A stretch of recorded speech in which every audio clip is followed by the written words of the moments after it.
আমি এমন একটি জায়গাতে এসে অবস্থান করছি। এটি হচ্ছে এনায়েতপুর চড়ক মেলার স্থান। এই জায়গাটি হচ্ছে এনায়েতপুর চড়ক মেলা অর্থাৎ বটতলার জায়গা। এটি হচ্ছে সিরাজগঞ্জ জেলা শহর হতে প্রায় ২৬ কিলোমিটার দূরে উল্লাপাড়া উপজেলার অন্তর্গত এনায়েতপুর গ্রামে এই এনায়েতপুর বটগাছ বা চড়ক মেলা অবস্থিত। এইখানে গাছকে কেন্দ্র করে এই গাছের নিচে এইখানে হয় হলো এক ধরনের চড়ক মেলা। এখানে রয়েছে যত জল্পনা কল্পনার ইতিহাস, সেগুলো আজ আপনাদের সামনে আমি ভিডিও আকারে তুলে ধরার জন্য চেষ্টা করব। আমি আলামিন অতীতের কথাগুলো বিশেষ করে আপনাদের সামনে ডকুমেন্ট আকারে তুলে ধরার জন্য চেষ্টা করি। এজন্য আমার এই চ্যানেলের নাম দিয়েছি অতীতের কথা।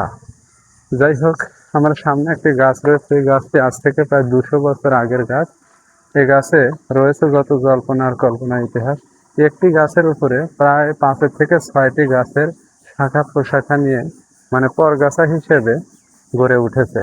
এখানে রয়েছে একটা হলো বট গাছ, দ্বিতীয় হলো পাপড় গাছ, তৃতীয় হলো গাব গাছ, সরা গাছ, এমনকি বিভিন্ন আরো যে বিভিন্ন ধরনের গাছ রয়েছে। এই সমস্ত গাছ সম্পর্কে আমি ততটা জানা নাই, অজ্ঞ। তবে আপনাদের সামনে তুলে ধরার জন্য চেষ্টা করছি। আজ থেকে প্রায় ২০০ বছর আগের পুরাতন গাছটি এখনো ঠিক যেন আগের মতো দাঁড়িয়ে রয়েছে। এক সময় হঠাৎ করে পড়ে গিয়েছিল, কেটে ফেলেছিল এর শাখা প্রশাখা বিভিন্ন ডালপালা। আবার নতুন করে সেই গাছটি আবার উঠে দাঁড়িয়েছে। এখন সেই গাছটি আগের মতোই দাঁড়িয়ে রয়েছে। এখানে শত শত পাখির বাসা রয়েছে এবং রয়েছে এর শাখা প্রশাখার কোনো কিছুর কমতি নেই। কিন্তু গাছগুলোর শরীরে রয়েছে অসংখ্য কোটর, মানে গর্ত বা খাল রয়েছে, শত শত পাখির বাসা রয়েছে, বিভিন্ন ধরনের আপনার বিভিন্ন ধরনের গর্ত। দেখে খুবই ভয়ানক মনে হচ্ছে, খুবই ভয়ানক জায়গা। এর শাখা প্রশাখা গুলো অনেক পুরাতন, প্রায় ১৫০-২০০ বছর আগের এই গাছ। আমি জুম করে একটু দেখানোর চেষ্টা করি।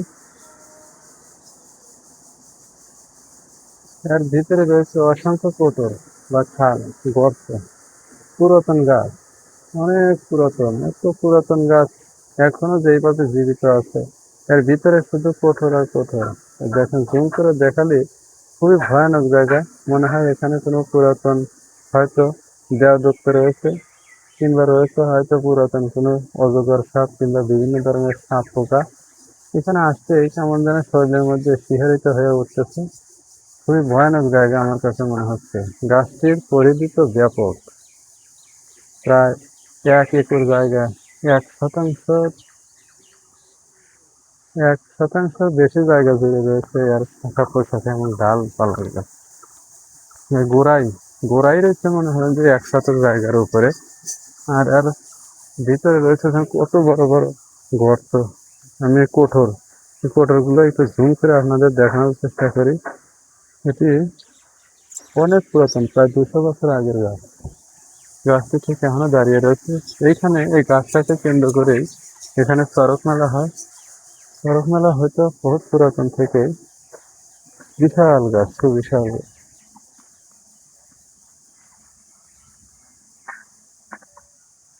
দেখে শরীরের মধ্যে শিহরিত হয়েছে, কি ভয়ানক গাছ রে বাবা। সকালে গুলো উড়ে উড়ে আসছে এই গাছে।